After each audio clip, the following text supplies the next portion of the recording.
Hello and welcome to We Watch TV, the podcast about TV we watch. This is episode 22? 22. 22. I'm pretty sure. Yeah. Wow. So, I've been trying to be a good boy. Really? Yeah, trying. But failing. Well, yeah. But you didn't mean to. I made the decision, finally. Let's back up. We went to your parents for something recently. For like Thanksgiving?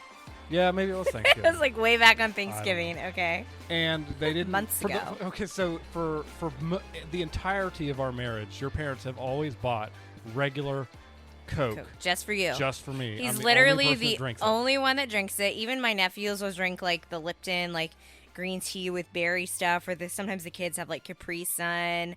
Or people will do like water. Usually I just do water because I don't often like the flavored pop that my parents buy. But they would just buy it just for you. So one time I was like, you know what? Mom and Dad, just like, you don't have to get Daniel like a full case. The statute of limitations is up. If I ever asked me, their daughter, for a full case of pop, I get, I'm no longer the favorite. No. I'm no longer the goodest boy. They would have still given you if you wanted it. So they didn't have any regular Coke, but they did They would have bought it for you if I you know, had asked, though. But they did have, it's like Coke Cherry Zero. It's not Diet Coke.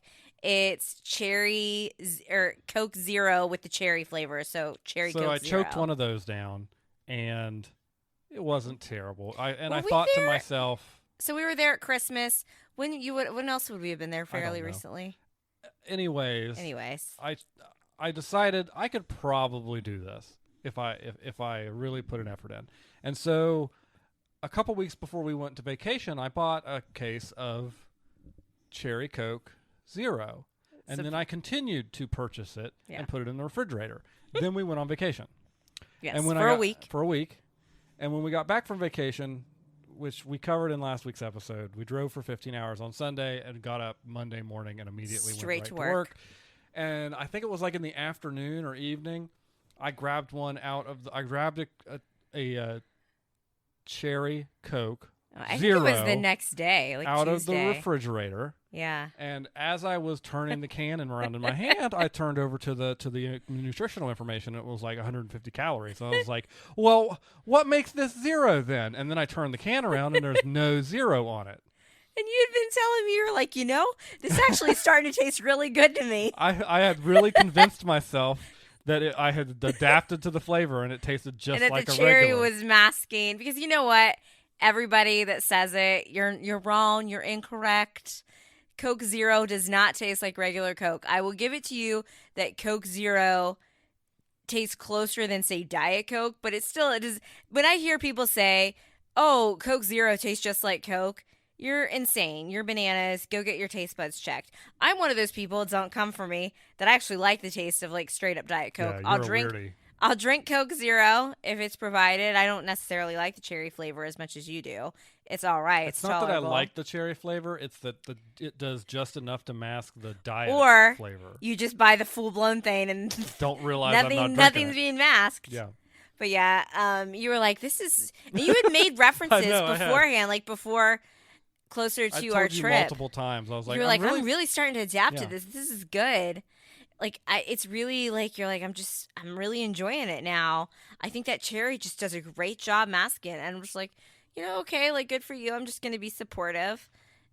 And then you're like, oh, what? Well, this goes into the greater narrative of I am completely blind to product labels, delineation labels. If they even look, so we figured out. If they look remotely similar, I cannot distinguish. What color them. are the cases now of the Coke Zero? Are they black? The Coke Zero case is the same color. The only difference is that the Coca-Cola like cursive writing for the regular is white, and for the Zero is black. So I'm gonna give you that one. And the word zero is on it, obviously. Guys have no idea how many times this man has brought me the wrong Cool Whip, like every Thanksgiving. Cool Whip. Thanksgiving and like the 4th of July tend to be the times of year where I buy Cool Whip because I do it with that American flag cake that I do. And then I usually do it for like a peanut butter pie at Thanksgiving. Other than that, I feel like we don't buy Cool Whip throughout the year. But there's been so many times. You were with me one time, and you saw how close. It did. It's like very similar shades of blue. And then, of course, you finally got the labels right this year on Thanksgiving. Yes. But you bought me the wrong amount of ounces. You bought me the wrong size. So I ended up not putting it on top of it like normal. Did I do that? Remember, I just ended up putting like the chocolate drizzle over top, which all the kids seem to like it better that way. But then suddenly I'm like, oh my gosh, all the kids are eating my pie. That's one thing I noticed this year at Thanksgiving. The kids are starting to eat. Yeah, I had less stuffing to take home. I'm like, what happened to y'all being picky? Well, yeah, because our leftover allotment has shrunk year after year, and it's all those nieces and nephews that are starting to eat into our food. And before you know it, maybe someday they'll be buying pop thinking it's Cherry Zero. You can't just change the color of the font. I thought, okay, so the regular Coke Zero is in a black case, right? Because the silver case is Diet Coke. Regular red case. Regular Coke Zero is its case looks exactly like regular Coke except black letter font. The font is black. The actual case is not black? No, just the font. It's like they don't want you to succeed. They do not want me to succeed at all. Anyway. They want me to be addicted to those calories so that I keep buying the regular stuff. But, if you're going to do the only pop that I would say you still have the hint of diet that if you want to get something to be the same is Mountain Dew. I feel like Diet Mountain Dew and regular Mountain Dew are pretty close. Agree to disagree, but whatever. But are you one of those people that's like, I love Mountain Dew? I do like Mountain Dew. Everybody around here is like obsessed with Mountain Dew. Speaking of, tonight, at the time of this recording is on West Virginia Eve, so I hope everybody, while you're listening to this, remember to set out your Mountain Dew and pepperoni rolls for the Mothman. Oh, yeah. Happy West Virginia birthday. Day. Yeah. Moving on. I can't believe there's no fireworks going on right now. Moving on. So we watched, some TV and movies and stuff. Yeah. What's up first?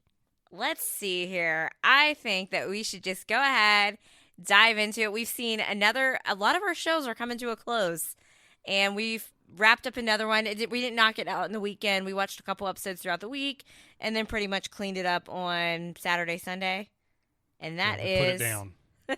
And that is Manifest. This was season 4, right? The back half of season 4. Season 4, episodes 11 through 10. Yeah, the 11 through 10. No, I'm sorry. 11 through 20. No wonder you have trouble with labels. It's a diagnosed condition. Anyway, Manifest, the first half of that season premiered in the fall, which was right around when we went on vacation in the fall, and then lo and behold, the back half premiered in the summer. So this was the final season. Manifest was originally supposed to have 6 seasons when it was on NBC. It got canceled. Netflix saved it, but said, hey, I'm going to give you 2 seasons. So seasons 3 and 4 were on Netflix, right? Or was it just season 4? I think it was just season 4. I think it was just season 4 as well, yeah. Season 4 down into 2 big parts. It just feels like season 4 was longer. Yeah. So the first half of season 4 that aired in the fall basically had been, that's one of the main characters of the lifeboat, searching for his daughter Eden, which is just very interesting to me, the events that unfolded in the second half. So if you have not watched Manifest yet, you might want to check the timestamps and fast forward through this. But long story short, Manifest, a little like Lost, not quite. I know there's some Lost fanboys that will defend Lost to the bitter end. I'll say this about Manifest. I do feel like Manifest did a little bit better job answering some questions, even if I didn't like the answers that I was given. Whereas Lost, I could tell that JJ was just like he did with Star Wars, didn't have an end in mind, was making it up as he went along. Supposedly, the creators of Manifest did have this end in mind, but they were supposed, and it shows that they were supposed to have 6 seasons to flesh some of these storylines out. Can I just say that for a show that was supposed to have 6 seasons, and they had to wrap it up in 4, and they gave us the 4th season in 2 parts. Well, that was probably a Netflix decision. This last part of the last season here that we just got done watching really took its time to do a whole bunch of useless crap that didn't need to be done for a show that supposedly had a lot to cram in. What would you say was useless? There was a ton of stuff. Oh, you're being very descriptive. Give me an example. I don't know. I don't come with examples. I just feel like there was... Everything was connected. Oh, it's all connected. All that stuff with Zeke... Yeah, but that all played played into it with the glow. But they could have done did it make in sense. one scene for 2 minutes, and instead they've dragged it up for like the first 3 episodes of this half. See, but that part I felt like all that was relevant, and I liked seeing Zeke on my screen. I would say that I wasn't a fan of all the time that they spent in the beginning in like the detention center. They had spent the whole season in the detention center. Yeah, but they found a way to escape. I'm calling this a season. It felt like a season. Well, yeah, it felt like a totally different tone. But basically, these passengers, they were on a plane in 2013. The gist of Manifest is they ended up taking the later flight. This 2 members of the Stone family, Michaela, they call her Mick on the show, and Ben.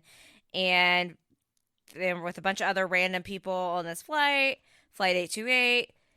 There's some turbulence. They're like, oh no, what are we going to do? They land, and it's like 5 years later. So I remember saying to you last season, here's where the spoilers come in. I'm like, I'm going to be really ticked off if this show ends with them stepping back into 2013. And lo and behold, Daniel, what'd they do? That's exactly what they did. I told you that's what they were going to do. Exactly.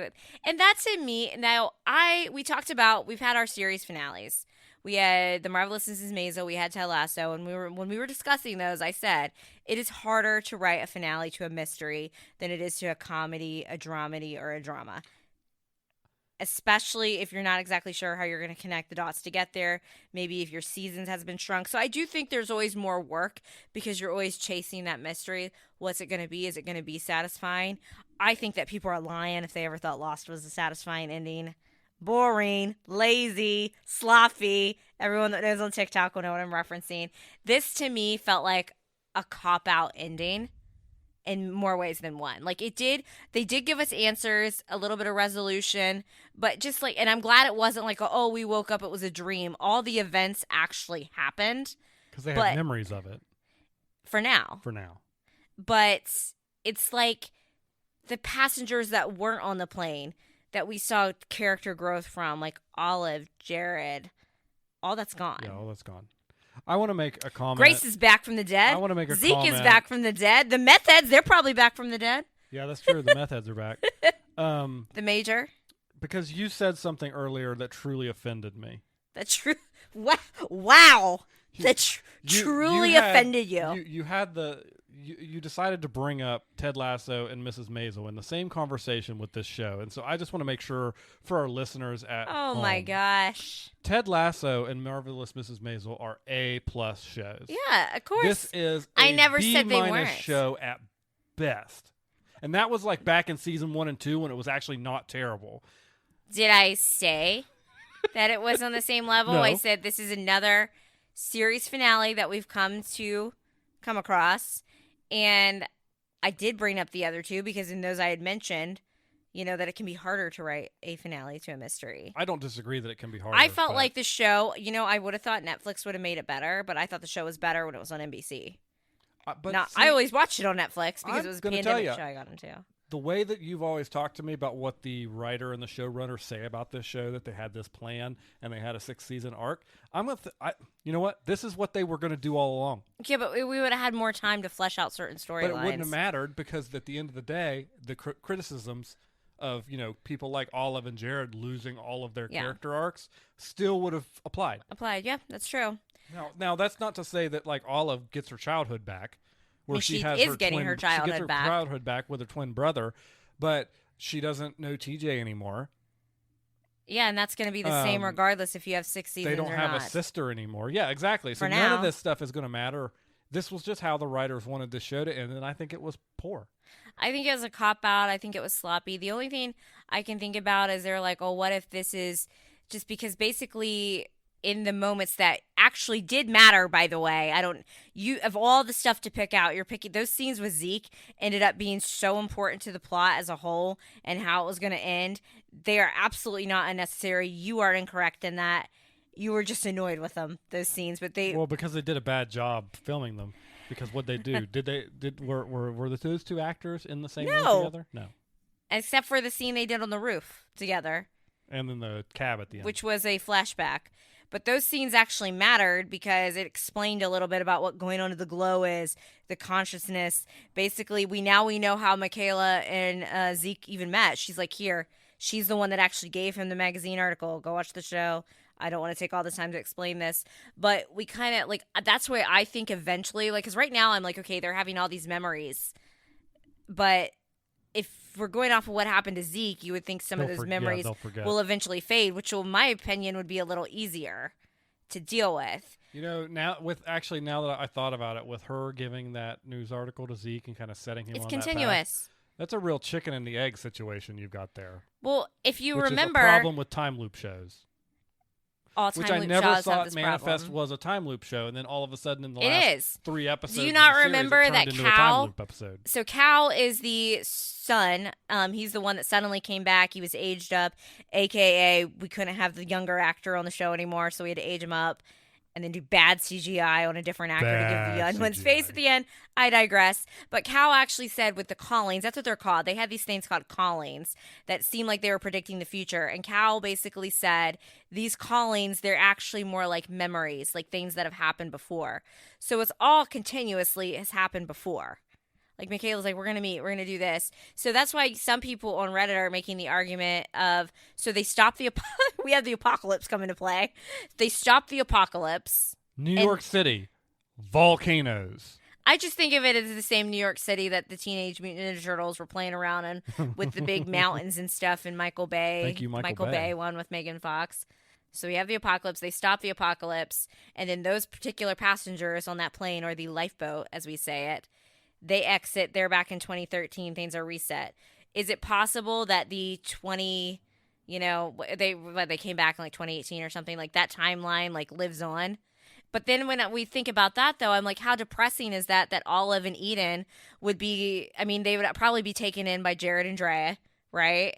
But they wouldn't have their aunt. They wouldn't have their uncle. Their mom's already dead. Cal's gone. Like, they would be alone. So I'm like, that's, even though I have some of the character growth stay intact, that's quite depressing to think about. You know what it is, but I've saved myself from just not thinking about it. Well, there you go. And not thinking about this show. But like Vance from the NSA guy, like he had so much character growth, and I really came to enjoy his relationship with the Stone family, all of them at the end. And I'm like, all that's gone now. And we're to believe, because we still had the 11 passengers that didn't like forgive themselves. They got and Thanos snapped. Yeah, they basically got Thanos snapped, and they're gone. So he has to, investigate them. And I think that was AKA how can we get Vance in the last shot?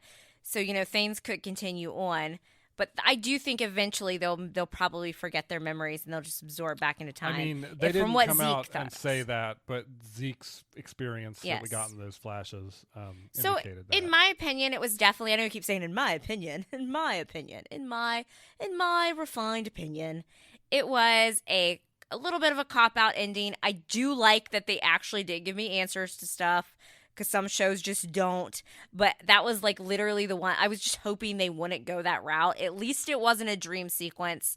I did really enjoy one particular scene at the end, and you admitted to me, and you better admit it to me on air because you did last night.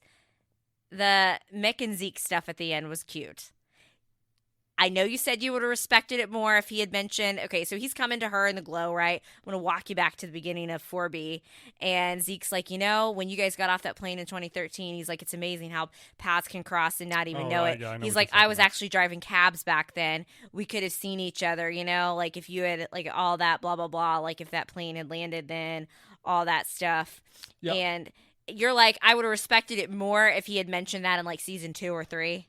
Yeah, if they had dropped that somewhere earlier, I would have respected that a lot more. I'm going to let it slide because I feel like 2 characters deserve a possibly happy future. It's those 2. Ben Stone, the brother. Ben Stone. I would go back and forth with him. I think he obviously meant good, but he would kind of annoy you too, right? Oh, absolutely. I would go from annoying. I never really got annoyed by Mick. She was the one that I rooted for kind of the whole time. And I really ruled it out that she and Zeke were gonna, because Zeke died. I was like, they're not gonna be in game, because I know there's a lot of people that shipped her with Jared. Jared's super hot. They're together in real life, guys. It's okay. Calm down. He's super hot, but would you not agree? Jared and Mick were toxic as a couple. Oh, absolutely. They were terrible for each other. They did not bring out the best in each other. They were too much alike, and I felt like Zeke was just brought out the good in her and him. And so that little scene at the end when she's landing and she's like, I don't have a ride home. And she's talking to Ben and Grace because Grace, surprise, Grace is alive again. Yeah. Ben's back with Grace. And so she goes out and she's like, the cabs. So she runs out. She finds Zeke and she's like, hey, this is my husband. And he's like, hey, honey. Because, he doesn't know who she is at this point. But he goes along with the gag, and we're to presume that, at first, and I think Zeke, it helps that Mick's probably good looking to believe her, but I think they are bonded, that spiritual connection, that he's just going to like roll with it. They're going to reconnect, and she can help him through his dark times. And I think that we got our Michaela Zeke in game, and I'm pleased with that. Wasn't Zeke an alcoholic at one point in this show? He had addiction problems after his sister died. That's what I just said. She can help him with that. Should he be driving a cab? Was he an alcoholic then, though? I think that was after the events of 2013. Like, he was driving cabs then, and then I think his sister dies later, right? I always thought his sister died when he was young. No. I don't know. He was older. Regardless. That was a cute scene. You said so. I agree. You agreed. Can I ask you, was I in a better mind space and time in my life when we watched the first parts of this show in general, or did the writing specifically in this last part get bad? Like the lines, like just the quips that the characters were saying. Considering we started watching Manifest in like peak pandemic times, no, you absolutely were not. Okay, I wasn't. So the writing's just worse. It kind of fell off a little bit. I think it felt rushed because they were only given the one season, and I think that they had some stuff planned that they couldn't go forward with.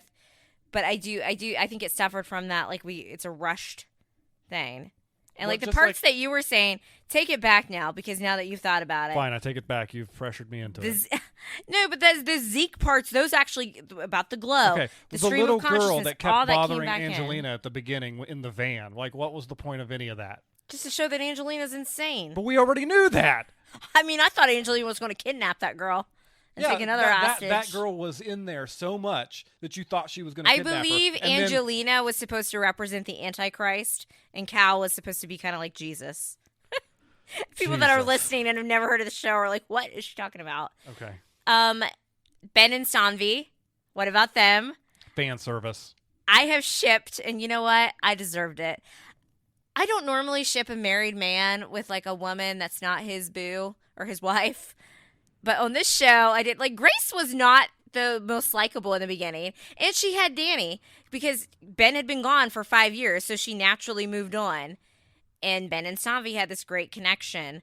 And then, when I knew the show was getting canceled, I was like, oh, it's probably not going to happen. Then scary old Angelina stabs Grace. Grace dies. Boom. And I'm like, oh, well, maybe. And then Ben's crazy because obviously Angelina, up and took off with Eden, Ben and Grace's baby daughter. And I thought, you know what? I'm not going to get it because, then he was obsessed finding his kid. But then they did a time jump, 8 months, and they did another time jump. So we get a kiss. They got a lot of time jump. We get a kiss in the beginning of 4B when they're like hiding from the guards, poorly, by the way. And I was like, okay, that's all I'm going to get. But then they hooked up when they thought the world was ending. They weren't going to stop the apocalypse. And then, of course, at the end of the hookup, he's like, I'm always going to love Grace. And I'm like, yep, they're going back to 2013 because Grace is going to be alive. And Alex, Sanvi's like, and I'm always going to love Alex. I know we're not in-game. Sidebar, I hate when shows use the reference of in-game, the way fans talk to each other as part of the dialogue. So that's another example of the poor writing. She's like, but I always have mad love for you. So yeah, I do think that was a little bit of fan service, but they had really good chemistry. And then of course they laid in 2013. We realized something tonight. You always notice when actors are outside and they're dubbing, right? Mm-hmm. I noticed bad wigs. And that wig they had on Sanvi looked like they went down to the local, former out-of-business place that turned into a party city or a Halloween store, and they got the worst wig they could find and stuck on Sanvi for that scene because they had to go back to, like, their 2013 hair. It was so distracting.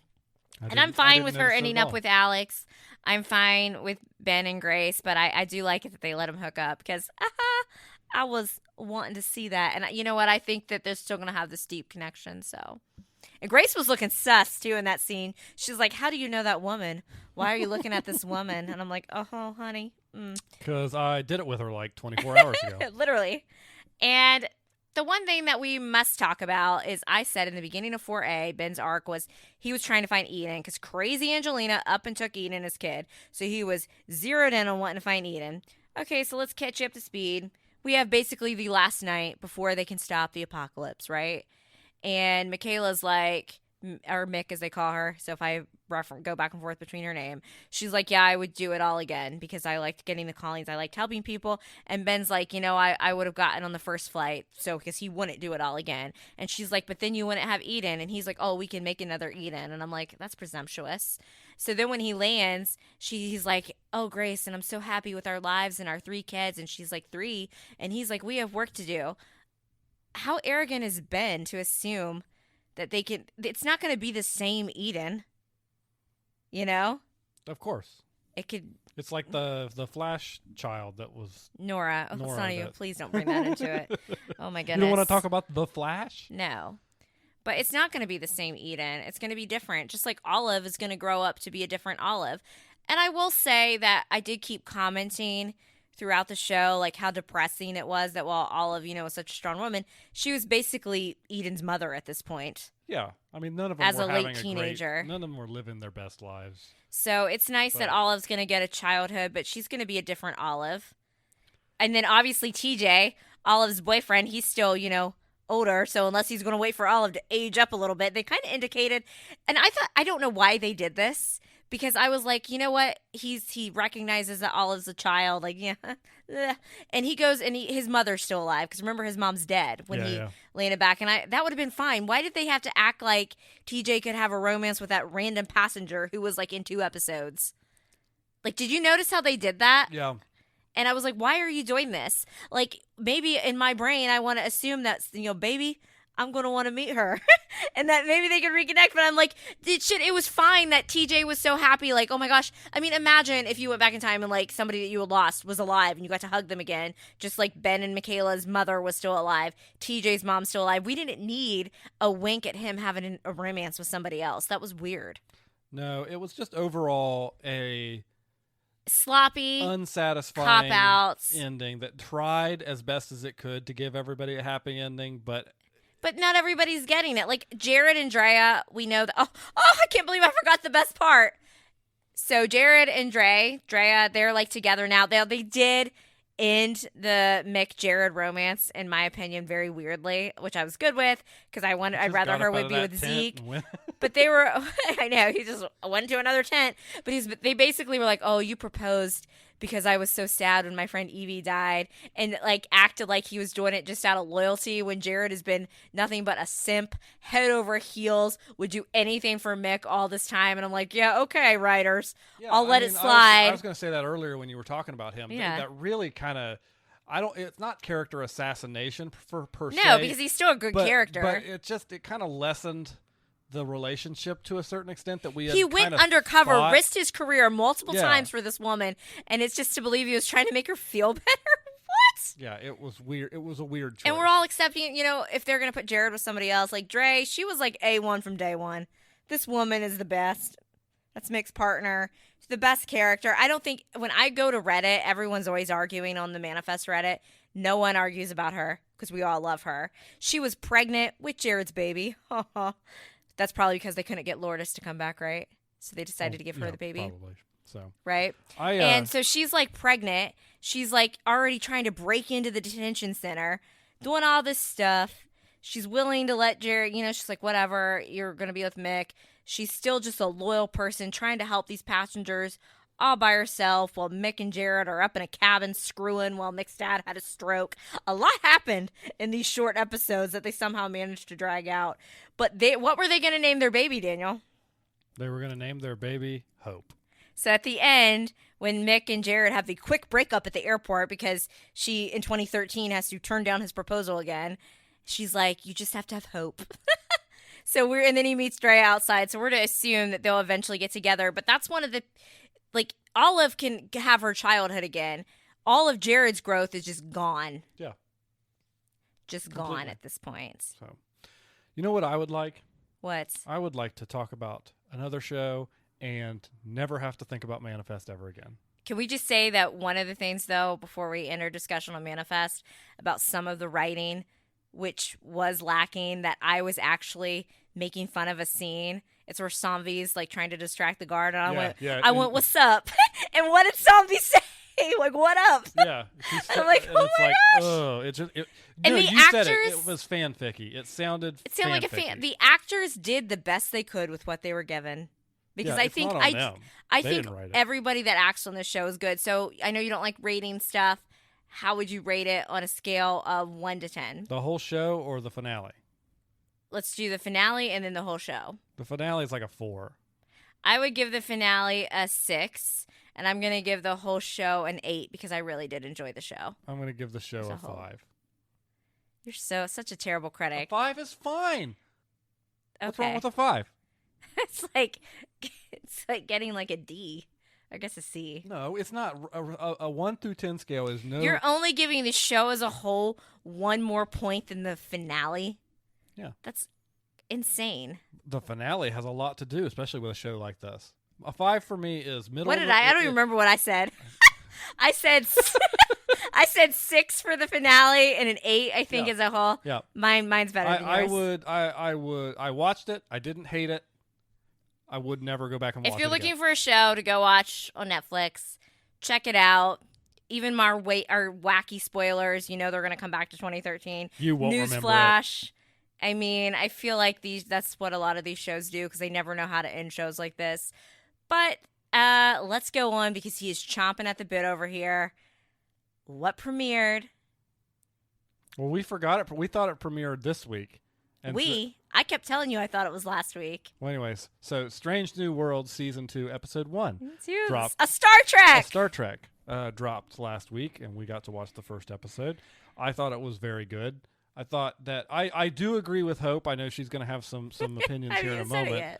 That it was kind of an odd choice of the theme of the episode. It felt like a middle season episode there, but I also think that it let some of the non-Pike characters shine. Like it was a Spock-centric episode. You do that in the middle of the season. Not with Spock. Yeah, Spock but I mean, they really leaned into... is a character that can carry a first episode. It did not feel like a premiere. I have my criticisms of it because you were telling me the other night as you were half asleep and being really mean as you normally are when you're half asleep that I was standing it and I was calling it perfect and I thought there was no flaws with it whatsoever. When you like a show, you are just like the Lost fans I just criticized. When you really like something, compare me to a Lost fan. Thank you.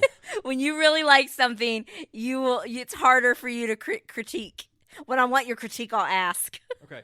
So there was the fight scene where the doctors fought their way out of the Klingon That lasted ship. way too long. Lasted way too long. It was a little weird for two characters that are doctors and not. I never said I didn't warriors. like the episode though.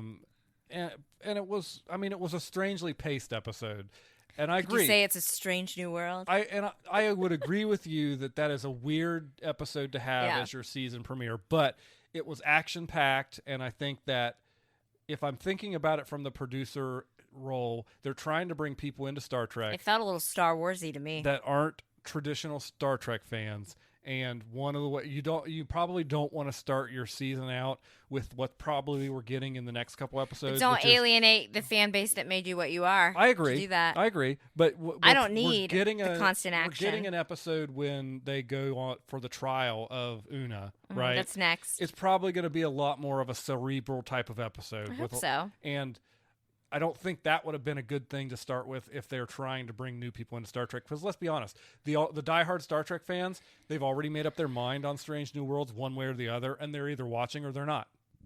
So you said they filmed this season. I just want to clarify, right after they finished season 1, so even before season 1 started airing. All of season 1 hadn't premiered yet when they were filming, because remember the news about. But had they had test groups and stuff like this? Because I'm assuming.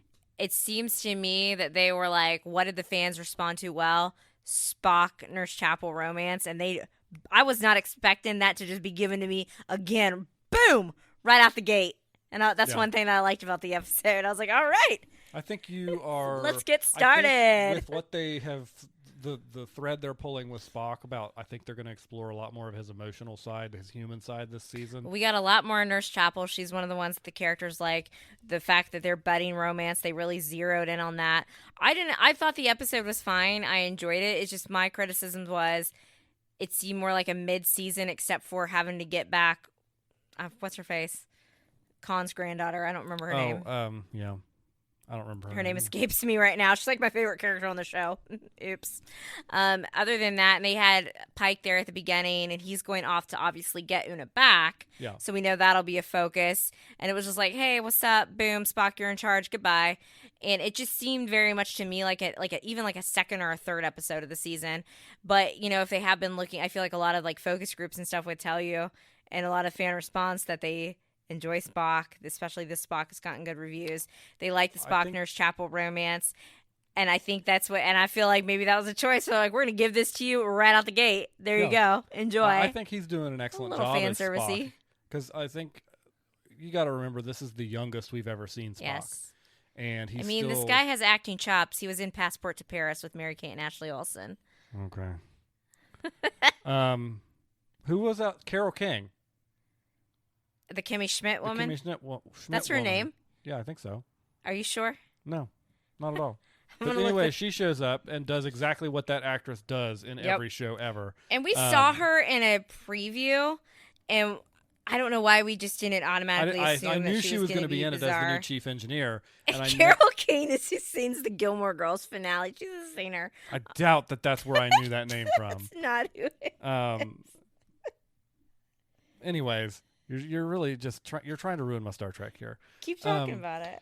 She did what she does in every show, and I thought it worked really well here, and it was kind of quirky and weird, which is what I'm looking for. Carol Kane. I was close. Thank you. I was close. You were close. Bizarre, wacky, chaotic wacky, energy. Weird, yeah. And I think there's something like her character's got an arc. Isn't she like thousands of years old or something? Yeah. I'm actually interested. I'm hoping they're setting up a trope or a running gag. I'm hoping that the engineer of the Enterprise is going to be different every season, kind of like the Defense of the Dark Arts in Harry Potter was, until they get to Scotty, who will obviously be the permanent. It was extremely depressing when the one guy died last season. Yes, it was terrible. It was very awful. Fond of and attached to. Yeah, I thought I do think it did feel to me, and I even said this to you after it. I was like, that felt a little like Star Wars to me. Too much, and not that I dislike the action in Star Wars, but one of the things I like about Star Trek is the conversations and the pacing of it. And I think I'm going to get that more in the episode where he's going to come back, fight for Una. Yeah, you're going to get that cerebral, I thought I agree with you. The doctor's scene lasted a little too long with him fighting. I was like, let's get on with it. Come on. And I'm pretty sure I'm just kind of holding out for Paul Wesley to show up at this point. Captain Kirk. If I had to guess, I think because IMDb won't tell me, they said he's going to be, sporadically throughout the season. I think episode 3 or 4 would be a good time for him to come on. IMDb's withholding the information from you. Yes, they're withholding. I know the only they not for this. They already had the episode 2 description up, so that's how I know that Pike's going to deal with Una. It won't be Captain Kirk because in this timeline he's not captain yet. He'll be lieutenant. Well, I'm excited to see more of him in his role. And I just wish that it wasn't the episodic release. I wish they would just give it to me all at once so I could watch it like the other one. Yeah, I agree. One of the things, and I need to know this from you as a Star Trek purist. So I do really enjoy. I don't like being described that way. Why not? Go on. Why wouldn't you be described as a Star Trek purist? I mean, I'm not one of those people who's like so devoted to canon that anytime they change, you don't speak Klingon. I don't speak Klingon. Anytime they change something, or because they need to for whatever reason, like I don't have a problem with that. I understand. Okay, well, then you might already be answering my question that I'm going to ask you. So this show is canon. It's in the correct timeline of events. It's not an alternate universe like the JJ Star Trek movies are. Correct. That's correct. Yes. So in the show, Nurse Chapel wasn't even on the whole thing back in the 70s, right? Correct. 60s. 60s. She and Spock, I think there's one episode when I YouTubed it where they kissed or something. Mm-hmm. But they weren't a thing. So how are they right now? They are pushing that. They are the A-plot romance right now in this show, Strange New Worlds. Yes. They kind of came together in season 1. It's clear, obviously, that's what they did in their premiere episode right off the bat. They're addressing those feelings. How do you feel? Obviously, we know the outcome, that they're not going to be together, which is kind of annoying, even though I still ship them because I love it. how do you feel about that? So you just said you don't really care about, like, that's got to rub some people the wrong way. Yeah, I mean, she does talk about wanting to get a fellowship and get out of it. I mean, you could always write it out that her character goes off and does that, and maybe they... I'm not really, like, I don't feel strongly about it one way or the other, to be honest with you. It's just odd to me that if they go through the new one, or not the new one, the 60s one, and they, like, don't really have a lot of scenes or, like, a lot, like a romance at all. Like, how do you... Well, they're going to have to answer that at the end of this show. Yeah. That's the journey those characters are going to take. Is that they're going to have to go from where they are in season 1 and where we're thinking they're probably going to go in season 2. And I'm going to be really mad if they do some mind wipe crap and she doesn't remember it. No, I don't That'll think they're be going to go sloppy, that way. like Manifested. I think cop out. I think that what you're going to see in this. Okay, do you want me to go Star Trek purist on you? Don't take too much time. We have other stuff to talk about. The original pilot to the original Star Trek was called The Cage. Christopher Pike was the captain, and Spock was in it. But you saw a completely different Spock than you saw the rest of the series and movies. Yeah, but pilot episodes are always different. Because pilot episodes are always different. But here's the thing. The Walshes had a different house on 90210. He was different in that he showed emotions and stuff, which is kind of what they're doing with Spock right now. So they're kind of trying to bring Spock into alignment with where they were in the cage, stop? And somewhere along the line, well, I mean, from a writing standpoint, they decided he was more interesting to be the stone-faced Vulcan that he ended up being. But I think they did eventually canon, kind of figure out that like he broke that emotion block that Vulcans put up in last season, and he's probably going to reestablish by screaming. That. Yeah, by screaming. You gotta criticize it a little bit. He gets to scream a lot. The actor gets to do some really big screams in the show. He's probably going to eventually put that back in place, which is probably also going to be the moment when that relationship So if they do some kind of mind erase thing with Nurse Chapel, would you be mad if they did that? Because I would not like that. I would not like that direction. No, I think that they need to let the wounds be open. Are you excited for the season going forward? Yeah, absolutely. I'm very excited for it. How did it feel in tone with what we had? It's always going to be weird when you pick up, because right now the gang's kind of separated. Yeah. Once we get the band back together again, I think it'll be more enjoyable. I think we're looking at least together. The first 2 to 3 episodes are going to be this putting everything together, and then I hope that they get back into episodes that are just telling a single story, like in the classic Star Trek format, and you've got through points that continue to be there, but the episode in itself is a self-contained thing, and I think they're going to get there after probably at least, but for sure after the third. I'm kind of hoping they wrap it all up in the second episode, but I don't know if they're going to or not. With Una? Yeah. Okay. Well, now I'm going to do something I never thought I'd get the chance to do. So Pike, that actor, was when I first saw Pike. Before you ever did, because you didn't watch this movie when you were in school, I saw him in a wonderful film I like to call Crossroads. You're doing this again? Yes, I am. Starring Ms. Britney Spears and Zoe Saldana. Am I saying her name right? I think so. As we call her, Gamora. And we watched a movie. So we watched, something with Anson Mount this week. Yeah. And what did we watch this weekend with Zoe? Finally. Took us all weekend to get through it, but we watched a very long Avatar movie. 2, The Way of Water. And I'm not even going to attempt to pronounce her Avatar name. No, so I'm just going to call her Gamora. Yep. Her name from Guardians. Everyone can keep up. I'm really glad I didn't see that movie in theaters. Not because it was a bad movie. Not because it was a bad movie. I would have had to pee at least 3 times. At least thrice. Maybe more. It's like over 3 hours long. So I think I started it Saturday morning. Watched a little bit. I basically watched it like as if I were binging a TV show over the weekend. Watch a little bit. You only missed just a few scenes. You one big one with Kiri. Apparently. That you were like, wait, they were saying this about her dad. I'm like, no. You missed when she connected to the tree and about had a seizure and was speaking to her mother from like beyond. What'd you think about it? Like, I don't know where this thing. We have some family members that, because we didn't weren't like, Avatar's the greatest movie I've ever watched. And we were just like, yeah, it was all right. It's fine. It was fine. That always act like we joke around. It's become like this running gag that you hate Avatar. We don't hate Avatar. I felt like I'd seen this movie before though. Oh no, wait, I had because Pocahontas, the Ferngully. first Avatar was the same plot as the second one. Oh, I thought you were talking about. Well, I'm not. The Yeah, first I'm not Avatar. even getting into Pocahontas. I and think the plot was Ferngully similar, but stuff. it was better because it was less like a carbon copy of Pocahontas. I liked the fact that so basically the character Jake Sully, he like ends up. I don't remember how he got to be a Na'vi forever and stay in his Avatar body. I've only seen the first Avatar once in like 2009. Yeah, it's been a while. Can't remember how that happened, but he and Gamora, we'll call her, they hook up. They have some Avatar babies.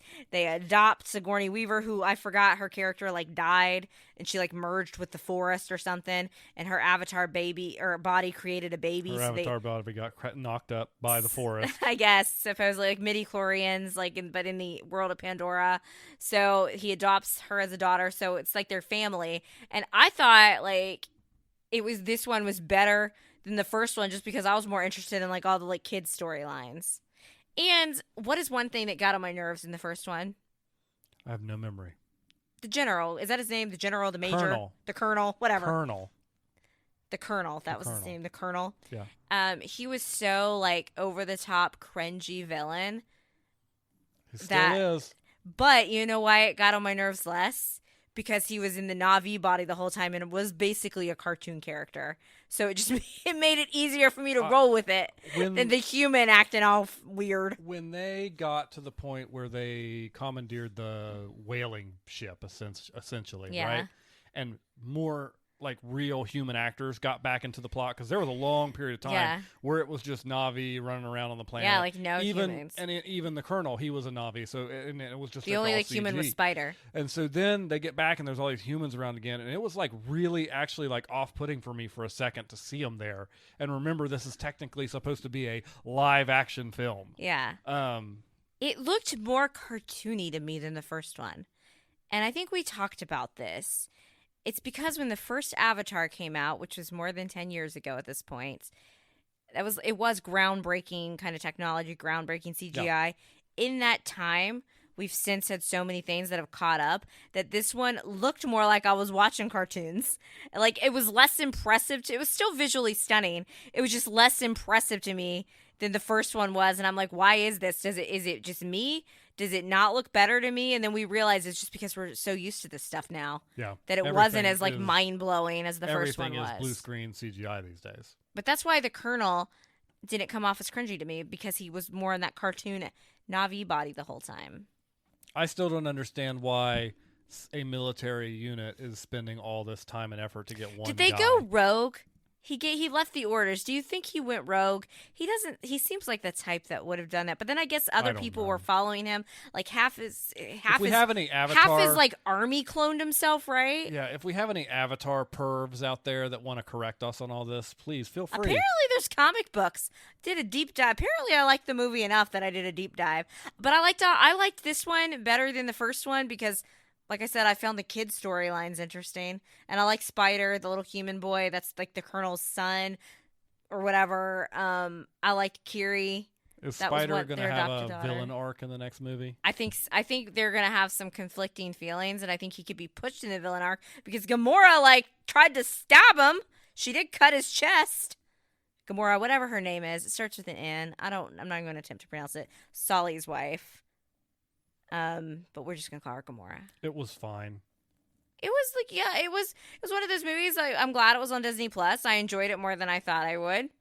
It was entertaining. There's no way I could sit for 3 hours. I think you and I talked about it, like, because they have 2 more sequels planned, and who knows, 3 more sequels planned. Who knows when we're gonna get those with the writer's strike? I think that pay the writers, Hollywood. Pay your writers. Yeah, seriously.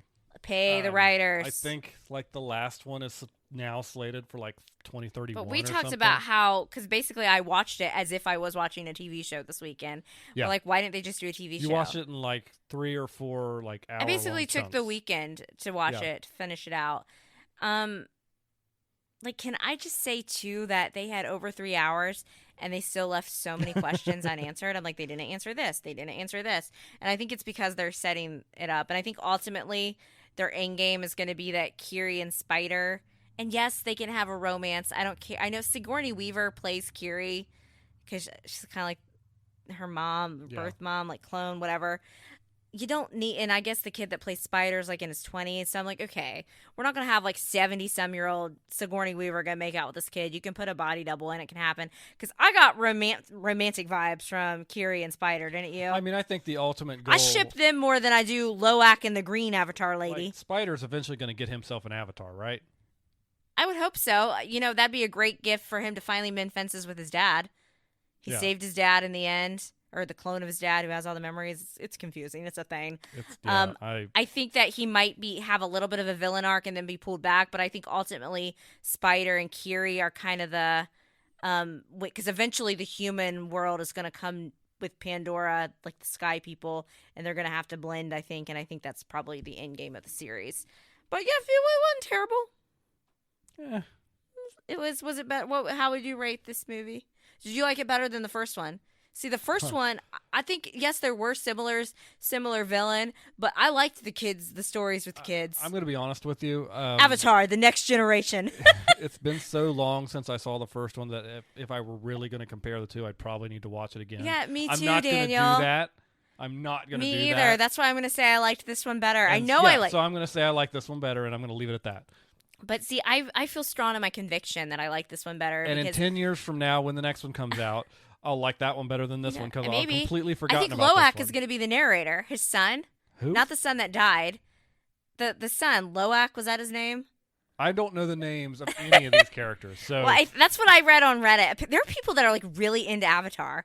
I didn't realize this. Like super fanboys of Avatar on Reddit. I got into that community this weekend. Oh, man. I bet the Rule 34 is bad. Oh, Daniel. Anyway, I can tell you, again, strong with conviction that I liked this one better than the first because I found the storylines of the kids more interesting than I did the Pocahontas-like romance of the first one. They need to do a Disney water park now. Yes. With the theme of the water people. I did like hearing all the music because it reminded me of Flight of Passage. Yeah. We are not Avatar super fans. We don't dislike Avatar. We do like Pandora at Disney's Animal Kingdom. Flight of Passage, how would you rank it as compared to all the rides in the parks? It's one of the best things at Disney. And it's here we go. In my heart that it's better than anything they've done in the Star Wars land. Even better than Rise of the Resistance? Way better, a million times. I would ride that. I would ride that before Rise every time. Rise, I don't care. I don't care to ride Rise. Like it's whatever. Whoa, Rise of the Resistance is like being in a movie set and is Imagineering at its strongest. When Kylo works. Ladies and gentlemen, he's in a mood tonight. Okay, we're coming up on 53 minutes. You got anything else? I started a show without you over the weekend. I watched Cruel Summer 2. Have you ever started a show in the second season, not the first season? I can't say that I have. I can't say that I have either until now. What's so cruel about this summer? It's a cruel, cruel summer. Is that a song in the show? No, or you just made that up on the spot. Okay. The first season I've seen clips of. You know how YouTube like recommends clips. Yes. So there'll be sometimes where I'm in my doom scrolling late at night, and I'll just watch clips of it, and I'm like, well, basically the mystery was ruined to me, so I never watched the first season. But the second season, a whole other time period, whole other place, whole other cast of characters, and it takes place in summer 1999. December 1999 and summer 2000, and they are going hard, guys. Back in with the day. like they were playing like all like my favorite songs, like they were going hard, and then I'm like, why is this like late 90s, early 2000s stuff? And they're playing like everything like I would think of when I think of that time period. They're shoehorning it in with the music, but I'm cool with it. I'm okay with it. It's got the guy from the other show we haven't finished. What's that show called? Lock and Key. Oh. Because you were like, what are you? You thought this is what I was watching, right? Because you walked in like he like dies. Spoiler alert! But you'll know that at the beginning. You know, I will note that the one of the greatest movies ever made, The Matrix, noted that it was set in 1999, and there was a line in there that said, "Here at the peak of human culture," and the farther from 99 that we get. And the more we go down this timeline, the more I agree. 98, 99 was like, that was it. It never got better. My hair got better, though. I had some unfortunate hair in 1999. The Phantom Menace came out. We all hated it, but it turns out it was actually not terrible. Whoa, Revenge of the Sith is the best of the prequels. 99 You agree with me, right? Yeah. Revenge of the Sith is the best movie in the franchise. No, oh my gosh! No. I'm gonna edit that out. You're gonna edit that out. Yeah, I didn't say that. But you did say it's the best of the prequels. Best of the prequels, yes. But like that 99, man. Your New Empire. Oh my gosh. Okay. Anakin, my allegiance is to the Republic, to democracy. So, who wants me to recite that speech next episode? But yes, I started watching Cruel Summer too. Yeah. Second season, but it's good. I've seen like 3 episodes. I get the episode tomorrow. I'm enjoying it's it. The second season, unless they just really are weird with their naming conventions. But anyway, Cruel Summer is both seasons work this way. Like I said, they're set in different time periods, and it doesn't just start summer to 1999 and go. You have like one scene, kind of like the Witcher timeline. Oh, okay. Where it jumps back and forth. It's a mystery. I actually think you would like it. Like it does give me a little bit of like some Pretty Little Liars vibe because it is like I think like a freeform show. But I'm enjoying it so far. It was just something I decided to watch on a whim last week. I don't know where you were. Must have been in your dungeon downstairs. Is Freeform what used to be ABC Family? Yes, that is correct. Home of one of the greatest non-Hallmark Christmas movies called Holiday in Handcuffs. Anyway, speaking of The Witcher, we're getting that back next week. And then we've got some TV coming out this week. What's coming up on literally like this Thursday, besides a new episode of Strange New Worlds? We've got The Bear. The Bear. And what did we learn about The Bear? We learned like literally seconds before we started recording this episode that The Bear is dropping all 10 episodes at once. So we'll have the full report next week for you folks. So because you know that we're going to blow that out in the weekend. That's the kind of show and we're going to be hungry all weekend. Yeah, but that's the perfect show for that because they're like 20 to 30 minute episodes. So good. They're just compact and succinct. I actually I saw a spoiler free review that said it was just as good as season 1. And if that is true, I am super excited. I'm super pumped. I will go as far as to say if that is true and they're greenlit for a season 3. Are they greenlit for a season 3? If they are, I don't know if they are yet. I will be willing to have a conversation about the best thing going. Ooh. If you don't know what the best thing going is, go watch our first, or go listen. I always say watch. Go listen to our first episode. And then we also have, what else coming out this week? A show I'm excited for, even though the first season got on my nerves. Oh, Sex and the City? Yep, and Just Like That, season 2. What a dumb name for a show. That's one of those kind of, well, she would always be like, and just like that in her narrations, where I sort of liked the first season but didn't like it. The character Miranda, I've talked about her character assassination, but yeah, I'm so excited. I'm excited to see what Aiden's been up to. You're a big Aiden fan. I don't know that I'd go that far. And then I believe next week we also have The Bachelorette. Yay! What's our Bachelorette's name? Do you know this? Our Bachelorette? Yeah, take a shot in the dark. What's her name? If you get this right, oh my goodness. Brianna. No, it's Charity. Yeah, that about does it. Kind of all over the place this episode. Had a lot. Manifest is a show that is all over the place. All over the place. Did we watch anything else that you can recall? I didn't watch any Star Trek. You didn't watch any Star Trek? Than Strange New Worlds. You finally started watching Ant-Man this evening. You're part way through that. I'm episodicing Ant-Man. You're watching Ant-Man the way I watched Avatar. Yeah. All right. Well, that about does it. Okay. Yeah. So thanks for listening, and we will talk to you next time. And check the labels on your pop. Thanks for listening to this episode of We Watch TV, a podcast about the TV shows we watch. You can find more from Hope and Daniel on Instagram at We Watch TV Podcast. Drop us a line if you like the show, have a question, or a recommendation. You can find Hope on Twitter at Lil Runner and Daniel on Twitter at The Real Hobo Dan. Music for today's podcast was provided by Your Tunes from Pixabay. Artwork was created using the AI program Midjourney with prompts written by Daniel.